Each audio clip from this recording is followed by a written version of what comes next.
welcome to Newsmakers for this Thursday, January 30th, 2025. I'm Louie Butko, and thank you for joining us. Well, we are officially in election mode as Premier Doug Ford pulled the trigger on one of the shortest and most expensive elections in the province's history. And here to make sense on why we will head to the polls in late February is our friend Sabrina Nanji. She is the founder and journalist for the Queen's Park Observer. Sabrina, thank you so much for joining us today. I do want to start with this one piece of sound, which I think was the most dramatic from yesterday. So let's play it real quick. Together we can rise above it all, above it all. Who's gonna fight for you? Oh, who's gonna fight for you? Oh, who's gonna fight for you? Now, Sabrina, that is what you have when a party has so much money, they can go out and commission an election song. You know, this was an election he needed a mandate for, but I guess that kind of puts it into perspective that, A, this is not a surprise election anyway. This has been planned methodically by Doug Ford and the PCs. Yeah, I mean, that banger there should have said it all, right? The election call did actually come officially this week. We are in campaign mode, but you're right. It was a bit anticlimactic. It feels like we've been in campaign mode for a long time. It had been heavily rumored that we were headed to the polls more than a year early, and now it's all come to pass. We had day one of the campaign on Wednesday, and all the party leaders were competing for airtime. They all launched their campaigns at the exact same moment, and essentially it was like the race to define the race. We heard from Doug Ford, conservative leader, who thinks this is all about protecting Ontario and dealing with Trump's tariff threat. He says that he's the best position to do that. Meanwhile, NDP leader Marit Stiles and Liberal leader Crombie say this is unnecessary, plunging Ontario into chaos in already chaotic times, and that this is self-serving and really just Doug Ford trying to get out ahead of an RCMP investigation at a time when, he's riding high in the polls. So calling an election would be very advantageous for him. But I think it remains to be seen whether the early election call is going to be the ballot box question, or if it's going to be Trump's tariffs, or, if we're going to see the opposition start to pivot towards healthcare and education. So a lot of wild cards, but, at this early days and in this stage, the polls have been telling us that this is the Conservatives to lose. You recently sat down with Dan Rath, who was the co-author of Not Without Cause. Randy Rath, his brother, of course, our CHCH Queen's Park producer, because he wrote Not Without Cause, David Peterson's Fall from Grace. And David Peterson was on 1010 last week talking about that having this advantage in the polls, having already a majority government. Is there anything Doug Ford can learn from what David Peterson did, 30 odd years ago this time around? Yeah, I mean, David Peterson's name has been coming up in Queen's Park circles for months. And, we had heard that a lot of people on Ford's team were reading, very closely Dan Rath's book to try and see if there were lessons learned there. Because we know that in 1990, David Peterson, then Liberal Premier, pulled the trigger on an early election. It was a very similar situation. He was also very popular, like Doug Ford. He had a majority and staring down, the potential recession. And so when he called the election, it was actually seen as opportunistic and self-serving. And then voters ended up punishing him at the polls, which led to Ontario's first and so far only NDP government led by Bob Rae.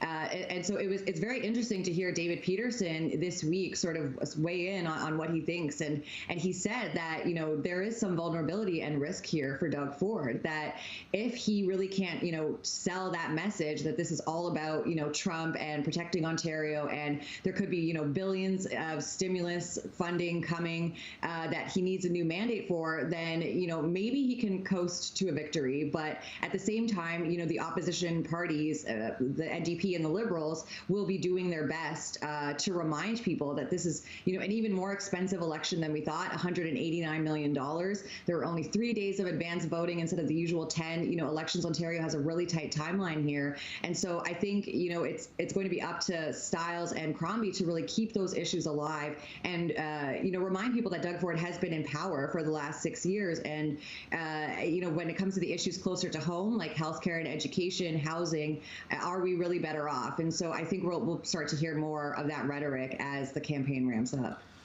You mentioned we're seeing Marit, Stiles here now, Bonnie Crombie, everybody on Wednesday basically out the gates at the same time. Bonnie Crombie is in an interesting position because this is her first Ontario election. She still needs to run for her seat. I know you were reporting that she's picked her seat in Mississauga, but what is the biggest challenge facing her right now?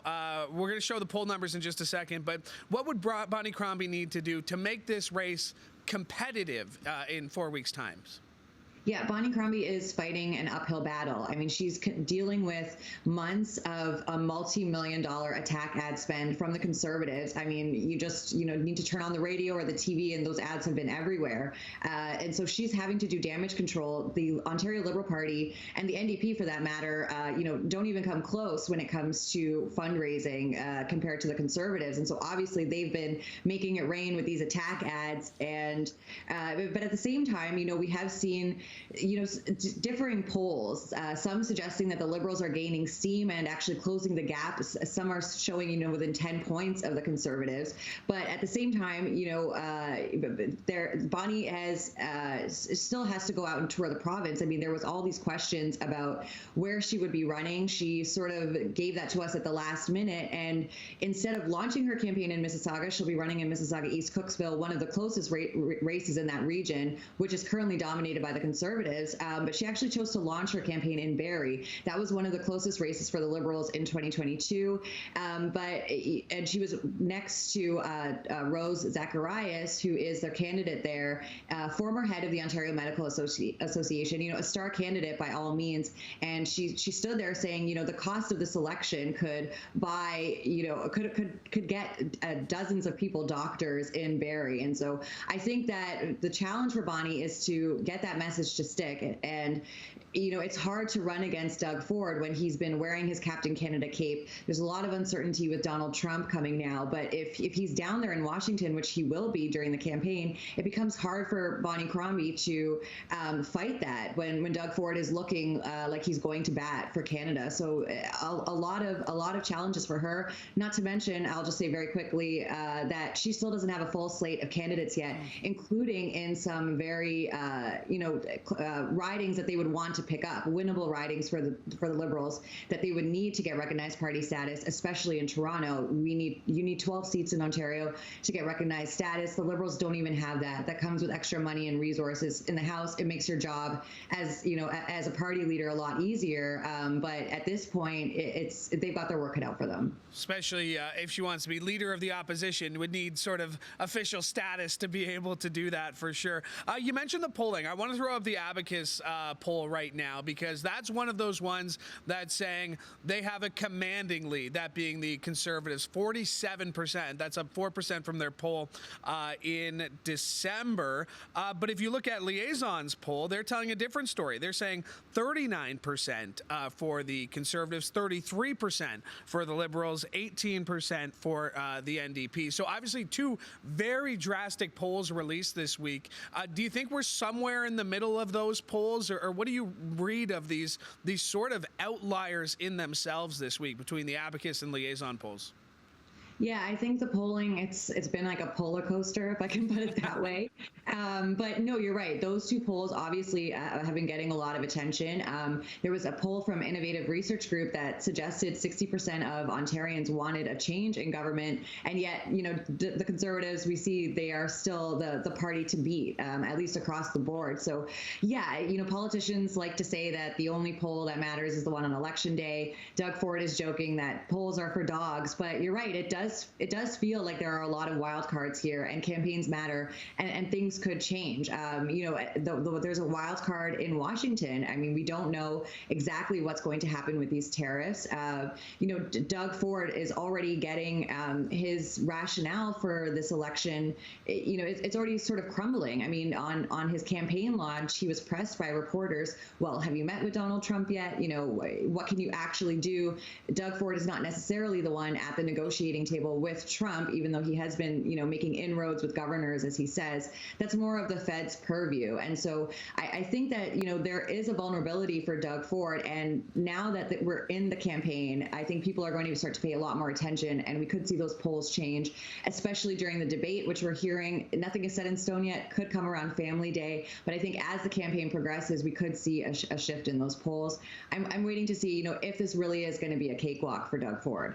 I did see my first Bonnie Crombie attack ad the other way on Instagram the other day, so obviously that buy is going to start happening. But you mentioned those Bonnie Crombie attack ads from the PCs. Basically, it's been the same ad running for the last year since she's been leader. This is her first elect. This is Marit Stiles' first election. We have to go back all the way to Andrea Horwath the last time, now the mayor of Hamilton. Both obviously facing tough tests, but what would be obviously winning would be a win. But are there going to be looking at sort of ceremonial wins a little bit? Like, they want to beat Doug Ford, but the polls are kind of stacked against him right now. Yeah, I think, for Marit Stiles and the NDP, the polls say that they're in third place, even though they are, or at least in 2022, they won official opposition. And the challenge for Marit Stiles, for a long time has been that people don't know her. She's relatively unknown, but at the same time, the people that do know her, they like her and they like what they see. So that is really the big thing for the NDP this time around is putting Marit out there and raising her profile. But she has been leader for 2 years. So again, they've also got their work cut out for them. We have seen them start to roll out more ads on TV. They said that they would be saving that for the actual campaign period. So we'll start to see more on TV, more on radio. Those ads don't come cheap. And like I said, the Conservatives have just blown their rivals out of the water when it comes to raising money, even though the NDP, they claim they have about 10 million in the bank, which is no small feat for that party, which, typically is the party of smaller grassroots donors. But yeah, you're right. I think I'm going to be looking at the regional races. The NDP lost a lot of key seats in the 905. Brampton and Mississauga, in the Windsor area in the north. And those are places that the PCs are gunning for the most, including the Liberals too. I mean, the Liberals need to pick up some of those seats in Toronto from the NDP, and as well as the 905. Another riding I'll be watching close to your neck in the woods, of course, is Hamilton Centre. Sarah Jama, who's running as an independent, and the NDP said they do not want her running for them again. But again, I think that will be a race that's close to watch. I know the Conservatives in particular have been making a really hard push for the Hamilton area, so I think that I'm watching to see how that one plays out too. Well, of course, Neil Lumsden, now cabinet minister, winning that Stony Creek seat, which was NDP for 22 years before he won it. Back to Bonnie Crombie again. She's sort of in the same boat as Marit Stiles. I was talking to some of my friends this past weekend, basically letting them know that there's going to be an election. They're not tuned in, and that brings me to my next point, because a lot of people, when I said Bonnie Crombie and Marit Stiles, they asked, who is that? And last election, 44% turnout. That was the lowest by 4%. That election was in June. That election was, I believe, a set date. Now we're running the shortest election in the winter. Is it just a certainty at this point that turnout record will be broken again? And how do parties fight that? How do parties get people out to the polls? Yeah, that's a great question, and it's one that all parties are struggling with right now. I mean, nobody, myself included, I'll say, wants to be out on the campaign trail in frigid temperatures. And you're right, we do know that there's a reason why we have fixed election dates, and that they are in, the spring or the fall, because the weather is better, and it's, just easier to go out and run an election. We actually got some sobering news from the Chief Electoral Officer, Greg Asenza, yesterday, who said that, because of this tight timeline and the snap vote, there's only going to be 3 days of advanced polling instead of the usual 10. And the thinking there is that, advanced polls, people might use those more just because they might not want to go out on February 27th. The Chief Electoral Officer said there's already contingency plans in the works in case there's a blizzard on voting day and people can't get out. But I've been hearing from politicians and wannabe politicians that they're worried about being able to get their lawn signs in the ground because the ground is frozen, or, knocking on someone's door and they don't want to talk or keep their door open and let the heat out. So there's a lot here, and we know that lower turnout tends to favor incumbents. In some cases, tends to favor conservatives, and I think that that's certainly not lost on the Tories team. But getting out the vote is going to matter for everybody here, and we know that in some cases, even in last year's by-elections, the Tories have hired door-knocking companies, so they're paying their people to go out. And I'm not sure, if the other parties really have that same financial might behind that. They say that they've got, their volunteers are coming out, but at the same time, it is very cold, and I don't think anyone wants to be there. You mentioned the financial might. It's also we're talking about the power of incumbency, because Monday and Tuesday, it seemed like every 15 minutes my phone was dinging about release from the government of Ontario of funding announcement. Just take us through your chaotic week. You're writing a newsletter that keeps track of everything going on at Queen's Park. It's only Thursday, Sabrina, just reminding you of that. What has this week been like for you as a journalist?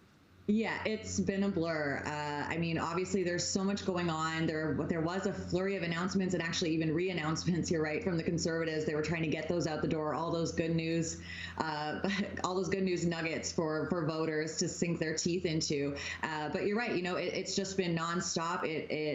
All the leaders launched their campaign at the same hour. They're all competing for prime time.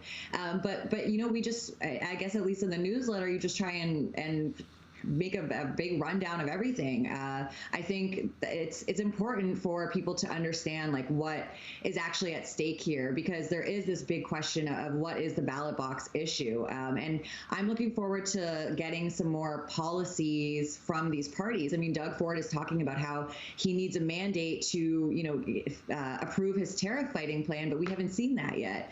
His cabinet got a peek at it, and he says they'll be rolling it out over the next 28 days. We need to see costed plans from the NDP and the Liberals. The NDP have been making some pretty bold promises, scrapping tolls outright on the 407, but there's no costing behind it. And so I think it's been a lot of these big splashy announcements, but not a lot of meat behind it. And so that's kind of what I'm looking forward to digging into most. There was also an FAO report that dropped on Monday about the expansion of beer and alcohol sales, the $1.4 billion. So, I mean, credit to the Liberals. They were calling this $1 billion boondoggle. How many times do you think we're going to hear that? And to that point, why haven't we heard about those houses, the housing numbers that they wanted to build? Wasn't it 1.5 million homes by 20? Like that. It seems like housing has just not become an issue for Conservatives right now. Yeah, well, it's interesting. I mean, Doug Ford in his campaign launch didn't mention healthcare or housing. He talked a lot about what's going on in the States. And so clearly that's what, he wants to keep people thinking about that. And we're going to be hearing from the NDP and the Liberals that, about his record on healthcare and housing. And you're right, housing starts are in the dumps right now. And we're way off the goal that we would need to be to get to what what Ford has proposed. But you're right. I mean, I think that having the opposite, it's hard for the opposition to get their message out there and to get it to stick. And so I think that that's really going to be the challenge for them. But yeah, I think maybe during the debate, once we start to see the meat of these policies, then we might start to see a shift in the polls and people, paying closer attention to what's really at stake. Yeah, and I think that's the other part of it, is paying closer attention. And you and I have a responsibility to make sure people are informed on what's going on. But also, voters need to hold themselves responsible to know the issues and know what each party stands for and which each party has done. Sabrina, I know you were very busy this week, so I appreciate you making a small window of time today to get us set for this election. 4 weeks today. I cannot even believe it, saying that out loud, but good luck. Thanks. Awesome. Sabrina Nanji. She's the founder and lead journalist at the Queen's Park Observer. I always tell you to subscribe to the Queen's Park Observer. If you ever are going to pick a time to do it, now is the time to do it. Queen's Park Observer. It is a key document for you to start your day, especially in these elections time. My thanks to Sabrina for joining me today. My thanks to you as well. Thanks to Laura Brody for directing today's episode. And hey, while you're here, make sure you like and subscribe to CHCH Podcast. You never miss an episode of this show or any of the other great shows we have for you, including Sportsline with Bubba O'Neill. Go check that out wherever you found this show, or go to chch.com/podcast. All right, one more time, thank you for checking us out. And from all of us here at CHCH, I'm Louie Butko, hoping you have a great day.